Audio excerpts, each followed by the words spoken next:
Hello guys, welcome back to our channel Vroom with Kiran Sachin. और आज जो है मैं बहुत टाइम से पेंडिंग वीडियो जो था बनाने जा रहा हूँ मैं, दैट इज़ वी-स्टॉर्म 650 का review which I have been riding since 2019 का मॉडल है। ये ऑलमोस्ट 3 इयर्स होने को है, दिसंबर में 3 इयर्स हो जाएगा।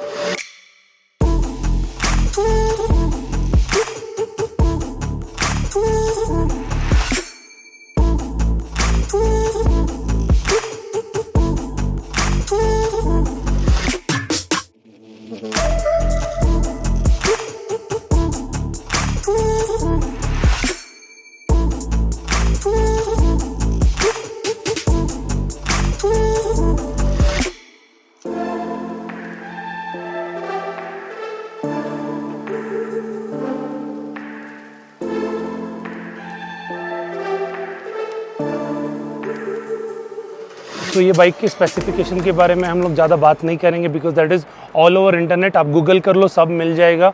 This is a 650 V twin, excellent motor है ये एंड 70 bhp है। I am in love with this motorcycle after 2.5 years। I can tell you that this bike is really wonderful and at around 11 lakhs आपको इससे better package नहीं है, that's for sure. So I will tell you कि छोटी छोटी चीज़ें जो है इसमें बेटर हो सकती थी या फिर क्या चीज़ें ज़्यादा बेस्ट है, वो सब चीज़ों के बारे में बात करेंगे। So talking about the engine, 70 bhp का इंजन है इसमें, वी ट्विन है। The motor feel and the engine performance from first gear to 6th gear it's fantastic. मतलब आप 6th गियर में इसको 60 के स्पीड पे भी चला सकते हो, क्रॉलिंग ट्रैफिक में भी चला सकते हो। I have completed Ladakh ride, mission Kashmir ride, हम लोग मुंबई से कश्मीर जाके रिटर्न किया था। Then now we are in Jispa currently, we have completed Leh, Hanle, Manali, Mumbai से मनाली 3 दिन में हम लोग ने ये बाइक पे, और ये जो 850 स्पोर्ट है किरण की, वो बाइक पे हम लोग ने किया था। And from first gear to 6th gear आपको बहुत मज़ा आने वाला है। सिटी में भी ये बाइक चलाने में आपको दिक्कत नहीं आएगी। हाँ, डेफिनेटली थोड़ा सा वेट है तो you will feel, but if you are 5 feet 8 inches and above then you won't feel that weight, आप you will be able to manage. And जब भी आप हाईवे पे जाते हो तो overtaking is really fantastic, you don't have to struggle या फिर शिफ्ट डाउन करने की ज़रूरत नहीं है। 6th गियर पे भी आप, अगर आप 60 पे हो तो 60 to 100 इज़ रियली फास्ट, तो आपको overtaking, highway rides, city rides, ये सब अच्छे से ही कर सकते हो। ऑफ रोड में भी इसका जो परफॉर्मेंस है काफ़ी अच्छा है। I have done lots of hardcore of roading in Ladakh, हम लोग अभी लद्दाख में हैं तो इसमें हम लोग ने बहुत हाई पासेस भी किए हैं।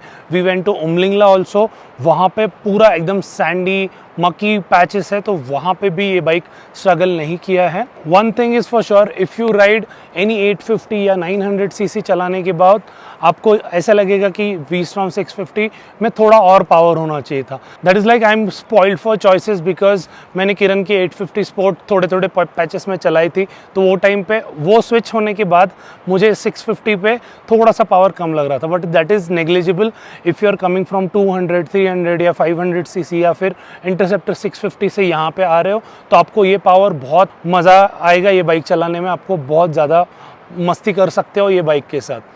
Then talking about brakes, brakes are fine. अगर आप स्टॉक सेटअप के साथ अगर आप बाइक लेते हो तो स्टॉक ब्रेक्स है वो स्पॉन्जी लगते हैं। जैसे मेरा फर्स्ट सर्विस हो गया था, 4-5,000 किलोमीटर हो गया था, I change it to EBC brake pads front में, जो आपके स्टॉक ब्रेक पैड्स की कॉस्ट है उससे भी सस्ते आपको वो EBC के ब्रेक पैड्स मिलेंगे।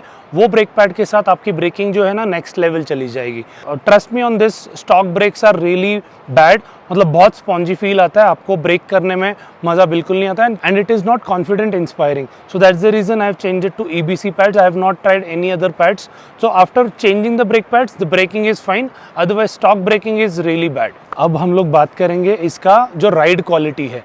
तो सिटी में तो राइड क्वालिटी काफ़ी अच्छा है, अगर आप सिंगल चलाते हो तो आपको कोई प्रॉब्लम नहीं आने वाला, बट अगर राइडर पिलियन आप साथ में चला रहे हो तो आपको सस्पेंशन थोड़ा एडजस्ट करना पड़ेगा, बिकॉज अगर आप सॉफ्ट सस्पेंशन पे रखोगे तो bike will bounce a little. अगर आप फर्स्ट टाइमर हो तो you can start with soft suspension, but I always keep it on hard, because उसमें क्या होता है, आप you can do hard corners, अब कॉर्नर में आपकी बाइक वॉबल नहीं होगी या फिर बाउंस नहीं होगी। So that's the reason I keep it on, even if I am riding solo या फिर pillion, I generally ride pillion with in city limits, otherwise highways पे या फिर लॉन्ग डिस्टेंस टूरिंग पे I always ride solo with saddle bag, tail bag and tank bag and then Nemo bags वगैरह। तो अगर आप राइडर एंड पिलियन चला रहे हो तो आपको एक बात याद रखनी है, सस्पेंशन को आपको टाइट पे रखना है, अदरवाइज आपको हर पॉट होल या फिर आपको जो हर स्पीड ब्रेकर जो अपने मुंबई में या फिर बहुत सारी सिटीज़ में बहुत बड़े बड़े स्पीड ब्रेकर्स है वहाँ पे हिट करेगा। और मैंने SW मोटेक की बैश प्लेट लगाई हुई है, उसके वजह से ग्राउंड क्लियरेंस और कम हो गया। इसका स्टॉक ग्राउंड क्लियरेंस है 160 mm। After putting that bash plate I think 10 to 15 mm का ग्राउंड क्लियरेंस कम हो जाता है। तो that is something, if you ask me, SW मोटेक का बैश प्लेट ये बाइक में मत डालो, दूसरा कोई अल्टरनेटिव आपको अगर मिलता है तो वो डाल सकते हो। दिस बैश प्लेट ये बहुत ज़्यादा आपका स्पेस खा जाती है। Coming back to the ride quality, city में बहुत प्लश एंड बहुत स्मूथ, आपको बहुत मज़ा आएगा। हाईवेज पे it is excellent. This bike I would call it as a highway mile muncher. कितनी भी डिस्टेंस आपको कवर करनी है, this bike can do it all day long. जो आप 300-400 सीसी में करते थे, जो आप 500-600 किलोमीटर वो बाइक्स पे कर सकते हो, ये बाइक वही डिस्टेंस बहुत ज़्यादा कंफर्ट के साथ कर सकते हो, बिकॉज इसका जो अर्गोनॉमिक है काफ़ी कंफर्टेबल है। Now will come to the seat part. If you see the seat of the V-Strom 650, इसका सीट जो है काफ़ी कंफर्टेबल है।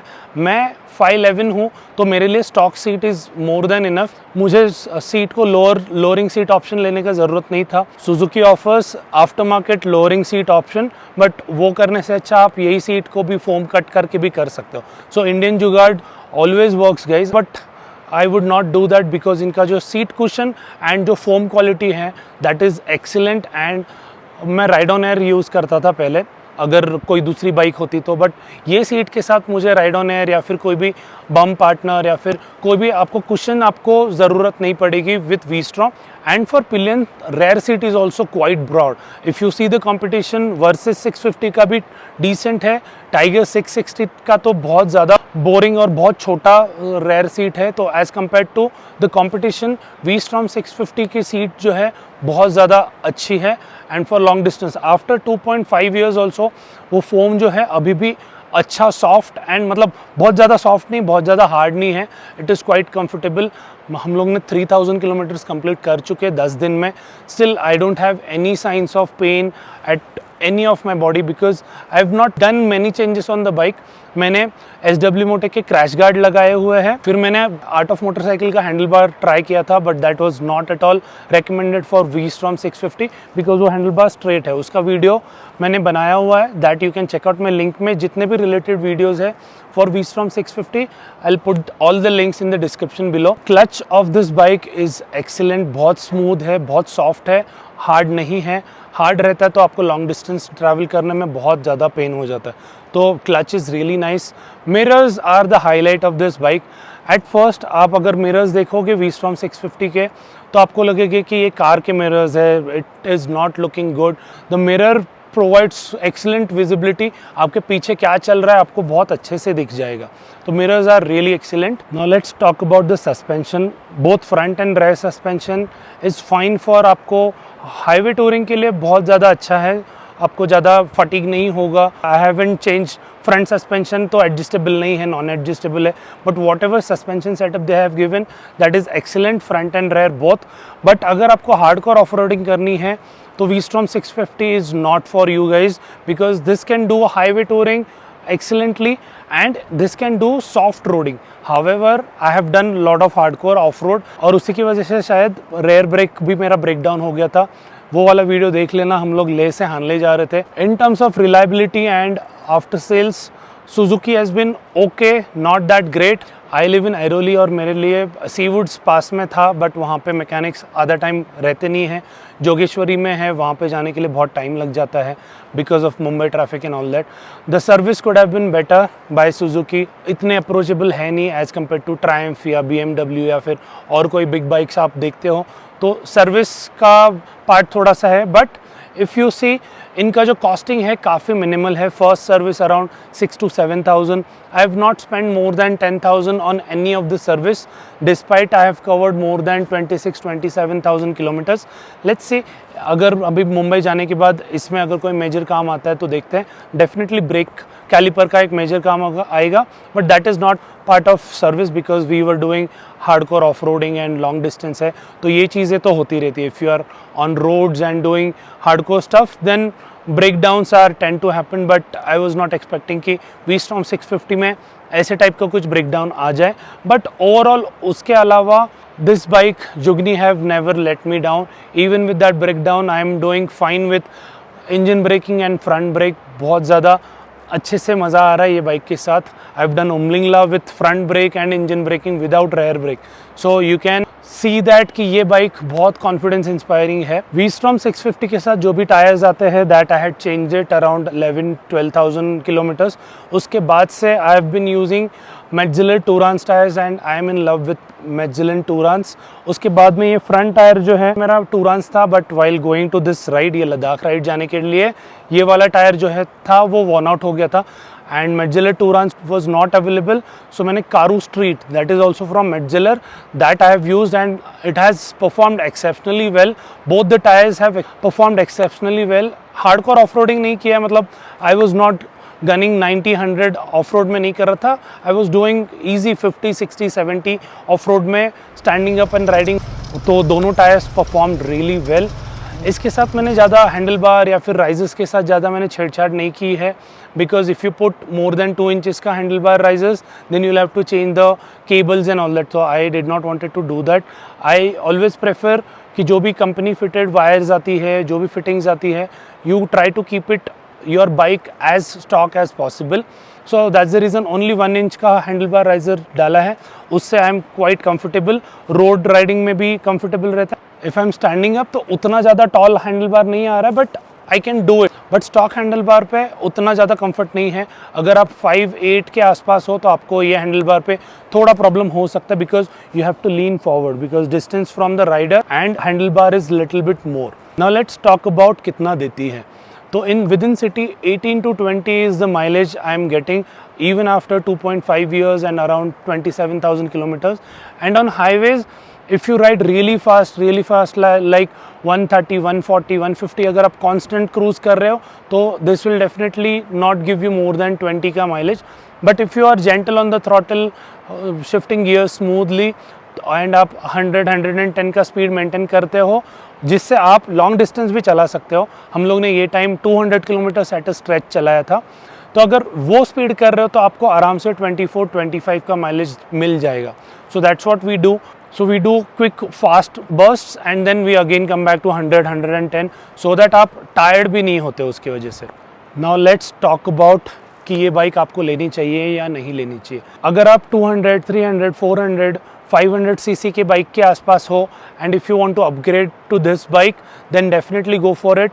अगर आप राइडर एंड पिलियन लंबा राइड्स करने वाले हो, लद्दाख वगैरह आने वाले हो, तो again you have to think. अगर आप राइडर एंड पिलियन राइड करने वाले हो फॉर लॉन्ग डिस्टेंस देन थोड़ा सा सोचना पड़ेगा, because suspension travel is not that longer, neither the ground clearance is more. उसकी वजह से हर स्पीड ब्रेकर पे आप बम्प करने वाले हो. और अगर आप लद्दाख जैसे रीजन में आने वाले हो तो डेफिनेटली बॉटम आउट होने वाला है. मैं सिंगल चला रहा था फिर भी 3-4 बारी बॉटम आउट हुआ. बैश प्लेट पे एन नंबर ऑफ स्टोन्स लगे हुए, तो bash plate is recommended if you are coming to this long and इतने ट्रेचरस इसमें. In one word I can tell you this is a long distance highway touring machine and soft roader, not a hardcore off roader. अगर आप off roader bike देख रहे हो तो I would suggest at least you need 180 mm या फिर 200 mm ground clearance, then you can definitely go for that. इसकी जगह पे आपको वर्सेस ही एक ऑप्शन आता है जिसका 180 ग्राउंड क्लियरेंस है, but versus I never felt really confident inspiring because it is top heavy. इसका जो चैसी एंड जो निम्बलनेस है ना, that versus can not match. That's my personal preference guys, your perspective can be different. One more thing, अगर आप पतले हो, आप थिन हो, if you don't have much strength, then this bike is not for you because the weight of this bike is 235 kg and when you are in traffic, stop go traffic या फिर आप mountains में जा रहे हो, bike पीछे लेने के लिए अगर आप ऐसी बाइक्स चला रहे हो तो आपके साथ एक राइड पार्टनर होना ज़रूरी है, because at technical sections you will definitely need help. Water crossing अगर बहुत ज़्यादा डीप है तो आपको डेफिनेटली लगेगा. जैसे उमलिंगला जाते वक्त कभी कभी हम लोग को ज़रूरत पड़ रही थी एक दूसरे की कि थोड़ा पीछे खींचना है. तो अगर आप फिजिकली उतने फिट नहीं हो तो बिग बाइक्स में थोड़ा सा आपको आपका स्ट्रेंथ बिल्ड करना पड़ेगा, आपका कोर स्ट्रेंथन करना पड़ेगा, पुशअप्स मारना पड़ेगा। That is always good for your health. और अगर आपको लंबा लंबा राइड्स करना है तो health is definitely a wealth guys. Then talking about lights, the stock lights are really bad, तो आपको डेफिनेटली ऑक्स लाइट्स लगेगा। I am running mad dog की alpha lights which are performing exceptionally well. आपको अगर ज़्यादा night rides करना है तो आपको अल्फ़ा भी लगाना पड़ेगा एंड मैड डॉग के स्काउट या फिर छोटी लाइट्स लगा सकते हो, या फिर इसके साथ आप HJG के भी लाइट्स लगा सकते हो। ये बाइक में ज़्यादा इलेक्ट्रॉनिक्स है नहीं, तो इसमें सिर्फ ट्रैक्शन कंट्रोल सेकेंड लेवल तक है। I always keep it on first level, off करके नहीं चलाता हूँ। If there are heavy rains then I put it on traction control 2। Otherwise apart from that no more gizmos and electronics which I also like, क्योंकि अगर लंबा distance करना है, if the bike has less electronics probability of issues are lesser, that is good. इसका सबसे boring part है instrument cluster, बहुत ज़्यादा आउटडेटेड लगता है। If they can change it to TFT screen या LCD। हैविंग सेड दैट, जो भी अभी इंस्ट्रूमेंट क्लस्टर है काफ़ी इन्फॉर्मेटिव है, सब इन्फॉर्मेशन देता है। आपको टेम्परेचर दिखा देगा, ट्रिप है, आपके ऑडोमीटर है, आपका बैटरी वोल्टेज वगैरह सब दिखा देता है। ये रीजन में आपको बैटरी वोल्टेज वगैरह देखना क्वाइट इंपॉर्टेंट है, बिकॉज यहाँ पे ठंड बहुत होती है तो बैटरी पे अफेक्ट होता है। And in this last 2.5 years and 26,000 kilometers में I've never changed battery. I'm running on stock chain sprocket and chains. So chain and chain sprocket, I'm really surprised guys, because whatever bikes we had owned before, CBR 250 or Ninja 650 किरण की थी, within 8-9,000 kilometers में ही हम लोग को chain and chain sprocket change करना पड़ा था। So overall I'm really happy with this bike. इसमें ज़्यादा चेंजेस करने की ज़रूरत नहीं। You can definitely change your footrest अगर ऑफ रोड बायस्ड कर सकते हो तो कर दो। आई have not done it because ये फॉर्मा बूट्स के साथ काफ़ी अच्छा लगा मुझे, उसके साथ इतना कुछ प्रॉब्लम स्लिपरी नहीं हुआ। बट अगर आप हार्डकोर ऑफ रोड करने वाले हो तो definitely change your footrest. Then side stand shoe भी आप चेंज कर सकते हो, वहाँ पे लगा सकते हो, बिकॉज लूज रॉक्स पे आप रहते हो तो वो टाइम पे आपको साइड स्टैंड एक्सटेंडर लगेगा ही। बाइक पे SW मोटेक का क्रैश गार्ड है, उस पर व्रूम की नीमो यूटिलिटी बैग है जिसमें बहुत सारा, ये 9 लीटर्स की है, इसमें आपके rain coats, rain gears, everything you can keep it. I have kept many things on both the sides. Then Vroom का non magnetic Jarvis tank bag है जो आपका टैंक को स्क्रैच नहीं करेगा।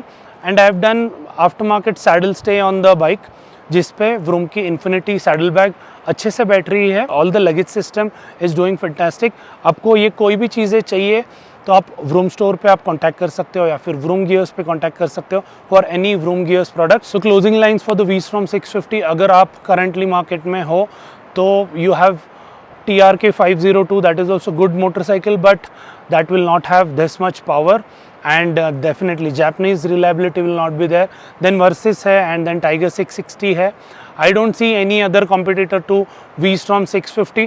Yes, अगर आपको अपग्रेड करना है after V-Strom 650 then you can definitely consider Tiger 850 Sport या फिर Africa Twin, and then GS is there, आपके डीप पॉकेट्स है तो वहाँ पे चले जाओ। But around 11 lakhs you don't have better package than V-Strom 650, that's for sure guys. So if you like this video, make sure you like, subscribe, and अगर कोई questions है V-Strom 650 के बारे में तो do hit us. I'll be happy to help you guys. I've tried to cover everything. अभी मुंबई जाने के बाद रेयर ब्रेक कैलिपर का जो भी खर्चा होता है, जो भी चीज़ होती है, I'll update you guys. जो मेजर अभी मोस्टली मुझे लगता है मेजर सर्विस होगा उसका अपडेट मैं डेफिनेटली दूंगा। Until then, always wear helmet and keep vrooming.